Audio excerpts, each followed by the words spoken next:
Welcome to Grow My Etsy Shop podcast, the drips of knowledge you need to start growing. Hey, welcome. So today's episode, we're going to go into a mindset episode here. Brace yourself for you're like, pass. Give me the meat, Jared. Tell me how to scale my ad account. Well, I'm gonna. Not today. In the future I will. And in the past I have. I'm not a big mindset guy myself. I kind of find it a little bit can be hocus pocusy feeling and, make you feel good for the moment and nothing sticks. But as I can see the world is shifting and people in general are just busy. I really learned this when I was living abroad, which when I came to back to America after a couple of years, I was like, my gosh, Americans are so busy. Just our culture and the way we do things is we're busy. So, and as I've been, an Etsy coach, quote unquote, part-time Etsy coach, I've seen more and more of this, and it just feels more prevalent than it ever has before, which is this just running short on time and then beating ourselves up for not being able to accomplish things. And, a lot of Etsy shop owners are women, and I meet with a lot of women, and this mindset that I'm talking about kind of drips into other avenues of their lives as well. Not saying that men don't do this as well. I think it just reflects differently. Maybe they just don't talk about it because, I don't know, men are tough and talk about their feelings or whatever it is. But with especially with overwhelmed female Etsy shop owners, I see this guilt not just seeping in their stores, but into kind of their personal life and all this kind of stuff. And so I just wanted to touch briefly on this book that I really enjoy. It's called The Gap in the Gain by Dan Sullivan. All right, I paused to look it up. That is the correct name.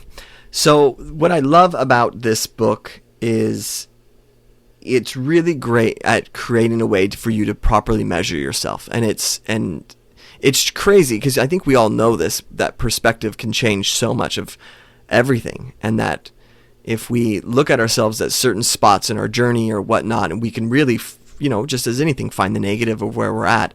But this just did a really good job kind of illustrating or visually showing how we tend to do things and how certain shifts can make it so that we don't live in the gap, but we instead live in the gain. So here's the kind of the concept of this book. There are sort of like three levels. You can think of it like a tier or a mountain or something like that. So at the very bottom is your baseline or who you were when you started. So and that baseline can come from anywhere, right? It can come from last month. It can come from 3 years ago. It can come from when you were 20. It can come from doesn't matter. There's a baseline to what you're doing. And then there's this middle tier, which is your accomplishments. What are the things that you've accomplished since the baseline? And then there's the top tier, which is the ideal. What is it that we want? Now, this is what I find as a guy that talks with a lot of Etsy shop owners, is that the ideal is that they're making lots of money and getting lots of sales and everything's great. They have this extra income and they're spending their money and we're getting lots of sales and I'm growing and everything's good. Do you hear how vague that is? Because, again, who doesn't? If I was to say, hey, raise your hand if you would like more sales to your Etsy shop, your hand's going to be raised. Like, yeah, of course that's what I want. It's like saying, hey, raise your hand if you want to be in the best shape of your life. Yeah, of course that's what I want to raise my hand.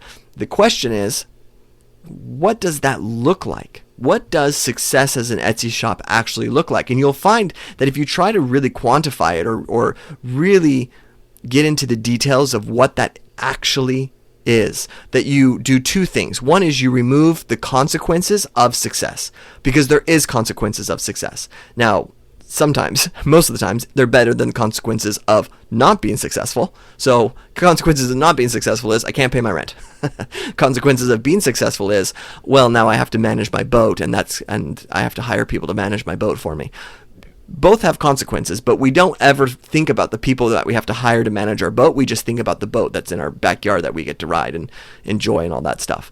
There's always consequences to success, because the more successful you are, especially from an Etsy standpoint, the more you're going to be working, the more pressure there is, the more bills you're going to have that's going to be covering what you're doing, the more competition you're going to have nipping at your heels. Like you shift as a business owner the more successful you get. And there's a bit more pressure and things that are associated with that shift of staying ahead and all that kind of stuff. But we don't think about any of that.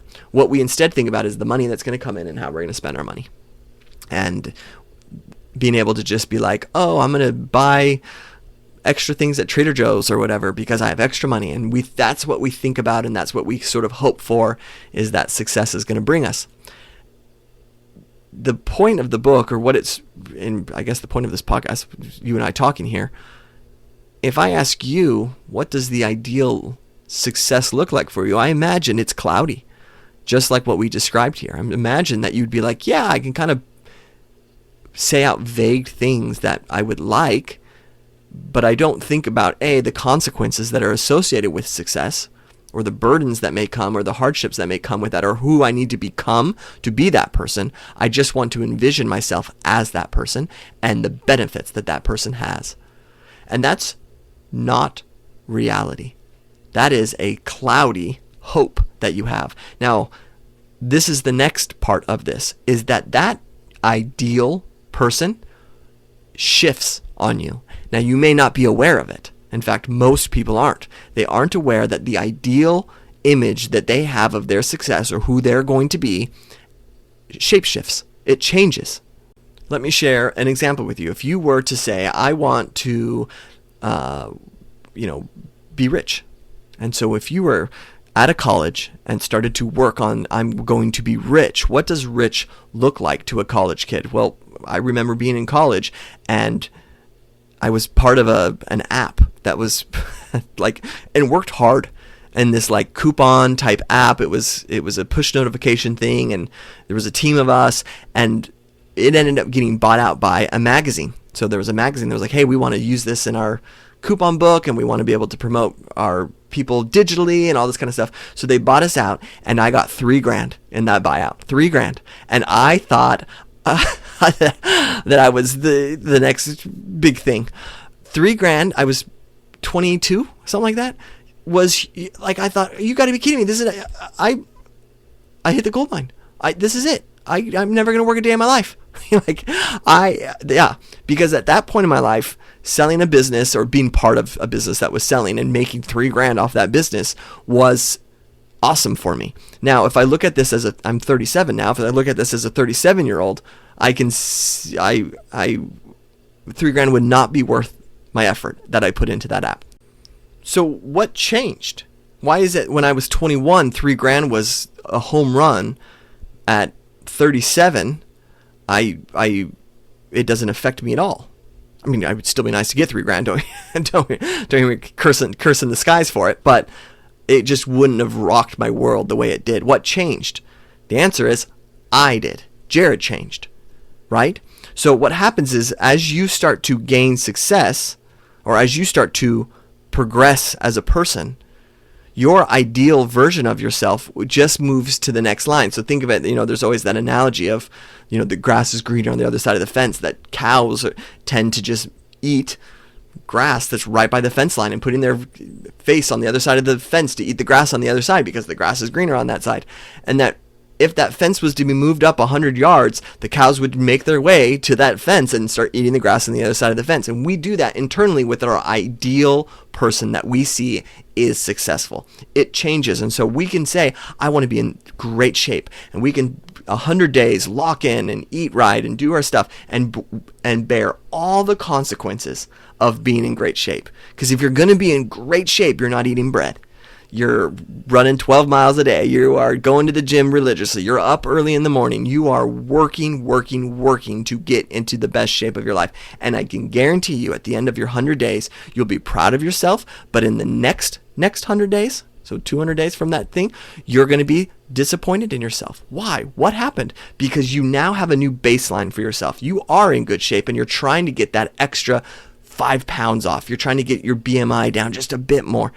Is that what it's called? BMI? Body Mass Index? Yeah. Your BMI down that much more. You're trying to do that many more pull-ups. And your ideal person that you once had in your mind has now shifted to a person who's in even better shape than they were before, because it's that grass being greener on the other side of the fence. So the whole premise of this is to understand that the ideal version of yourself, number one, is cloudy. It's not really quantified in what it is that you want and will be happy or satisfied with. There's just this idea that you sort of want. Number two is that person or the idea of a person shapeshifts on you. They're going to change, and which makes it sort of this cat and mouse game that as soon as you start to approach that ideal, you're recognize the consequences it takes to become that ideal, and B, that ideal starts to shift into something else that's more out of reach, and you constantly put yourself in this stage of trying to reach for something that you actually can't get because it changes shape when you get close to it. So now, let's talk about you. To be an Etsy shop owner, you have to be knowledgeable in a lot of different areas. Every Etsy shop starts in the exact same position, which is, I don't really know a lot about Etsy. At one point, every single person listening to this podcast had to go from not knowing Etsy to learning it. Everybody had to do it. Some people took years to do it. Some people took months to do it. Some people took days to do it. I don't care. But everybody had to start as someone who didn't understand or know what Etsy even was, to getting to understanding how to be a seller on Etsy, to getting how to become someone who actually sells on Etsy.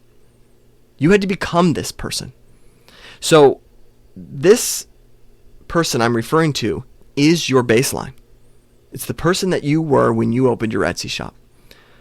Now, the person that you were when you opened your Etsy shop, unless you just opened 2 months ago, if you're someone who's a little bit more seasoned into this, if you looked at the person you are now, the knowledge that you have, the lessons that you've learned, the mistakes that you've overcome, the hardships that you've dealt with, the success that you've had, the learning of how to manipulate and work Etsy and so that it can work in your favor, you're going to look at that person and think, I would love to be that person. That would be so helpful for me right now. That is an ideal person for me.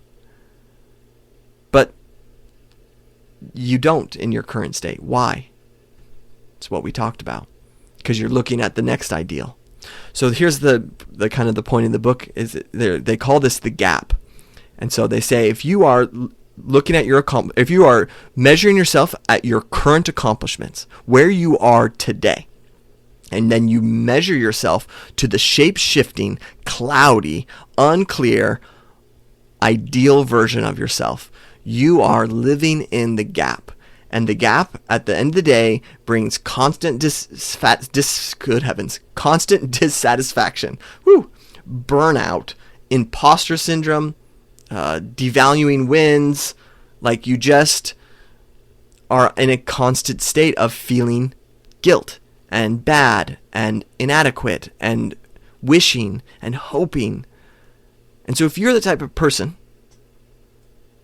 that feels this in their life, whether it's just in Etsy or just in general, I want you to do the exercise of recognizing, are you looking at baseline, or are you holding yourself accountable to the person you are today, to the ideal version of what you want, that cloudy vision that you have?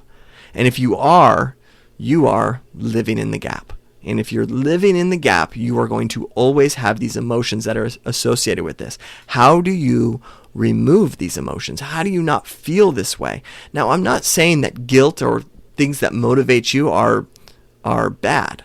You know, I'm never a believer of like, you should just be happy with where you are. And like, I believe that uncomfortable brings change in your life. Some of the best things that have ever happened in my life is because I got uncomfortable. Some of the worst things that have ever happened in my life is because there's this sweet spot of being comfortable enough. Do you know what I mean by that? Meaning, this is good enough. It would be a hassle for me to have to change what I'm currently doing, so I'm comfortable enough that I don't want to change. And that's where it gets really dangerous. You can be stuck in a job for a long time. You can be stuck in a relationship for a long time. You can be stuck in just ruts in your life because you're comfortable enough. That's a whole different subject. Let's get back to this. if you're living in the gap, what I want you to do is I want you to switch yourself to start living in the gain, is what it's called in the book. The gain is where you take the baseline of who you were and measure it to who you are today. You're going to see the accomplishments of what you have and who you are and the development as a person that you've become over this. And you should be proud of that person. That person is doing better than that person who was at that baseline. They know more. They understand more. They're better equipped. They're better off. They've seen success. They've seen things that work for them. That's the person that you want to recognize. That's the person that you want to be proud of. That's the person you are today. And again, if we just shift our perspective into saying, Jared, who was part of a business I was part of a business that sold and got $3,000 for it. That person would be very proud of the Jared that is today. Yet Jared today can say, well, I don't have a boat parked in my driveway, so I'm disappointed in myself. Come on, Jared. Look what you've done today. Look who you are. You're not that kid anymore. You've grown and you're developed. You have skill sets. You have these ability to be a better marketer than you ever thought you were going to be. This version of myself today is legit an ideal version that I had of myself when I was 20. But I don't look at it that way. I look at the future. I look at the gap. We want to avoid the gap. Now, this ties really well into a book that was recommended to me from someone in my mastermind called The 12-Week Year, which is you have to first recognize sort of what your baseline is or where you are at now and then create this tangible goal that you now do in a 12-week period. And you have check-ins with yourself. Actually, someone in my mastermind has a really interesting process in how they do this. They use ChatGPT. Theo was the name of their ChatGPT that they use. And she says, I come to Theo and I present him the 3 things I want to get done in the week and the 3 things I want to get done in the day. And he helps keep me on track, and I check in with him every morning. I have this conversation. He helps me kind of organize what I need to do, and then I go out and I do those things.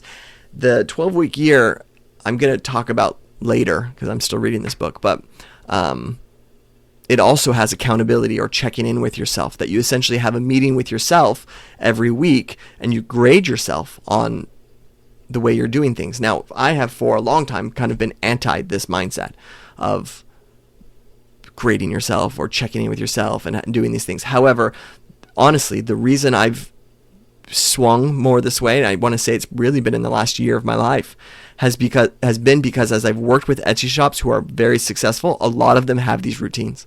I can see it in them. There's a girl that has in my mastermind that has like 9 or 11 Etsy shops, and she's ADHD, and she does a great job doing what she does, and to the point that I said to her, how do you do this?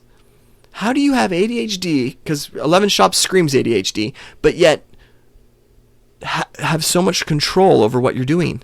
And she said, I read this book called The 12-Week Year. The thing that I love about this book, or that I'm at so far in this book, is it works very similar in the sense that you catch a baseline for yourself. You're not thinking ideal, big picture, vagueness. It instead becomes, I want to increase my sales by 20%. And you go, okay, now dissect that. How does someone increase their sales by 20%? So you create lists of like, well, I could do this, I could do this, I could do this, I could do this. And then it's like, okay, now let's schedule in the time that you can do those things. So you start to schedule in the time that you're going to do those things. Every Monday I'm going to do this. Every Tuesday I'm going to do this. Every Wednesday I'm going to do this. And then I'm going to check in with myself. And if I create these habits for myself, if I go forward and do these things, I can start to see real results. The idea is and this super common, is that we look at the ideal version of ourselves. We don't really know how to get there. And that person's shape-shifting and changing, and it's cloudy, and then we just live in a state of disappointment. And this method is to say, be in motion, be doing things, working towards things. And at the end of the 12-week, you can grade yourself based on your baseline. When you started this 12-week year, where were you and where are you today? And that's where progress is found. So you might get done and say, well, I didn't win the championship. My goal was to win the championship this year. I didn't. Okay. How much more are you prepared to win the championship now than you were at the start of this season? The answer is going to be, I'm more prepared now than I was at the beginning of the season. correct. And that's what life is. It's about being progressively better at what you do, because the years stack up, the time stacks up, the months stack up, the seconds stack up. And as long as you are in motion, you are always going to be progressing towards the true ideal version of yourself, not the cloudy version that's out there. And that person is the person you are shaping to be today. So you have glimpses and the ideal version in you now. It's forming. She or he is forming in you. And it's useful to look at that person and say, I'm proud of this person. This person has progressed a lot, and I'm happy about this. So, mindset, check. Goal setting, hold your baseline where you are today, and then make a tangible goal of what you think you can get, and give yourself, again, if you want to go the 12-week year, give yourself 12 weeks. What's the goal? I want to increase more reviews to my Etsy shop. What are the steps I need to do it? What are the actions I need to take to do it? Now I'm going to hold myself accountable to the actions, because you can't hold yourself accountable to results. You don't always control results. You can control the actions you're taking to get those results. So hold yourself accountable for the actions that you're doing, and you'll find progress. And progress will add more money into your bank account. And that's a promise I can make you. Okay, guys. Until next week.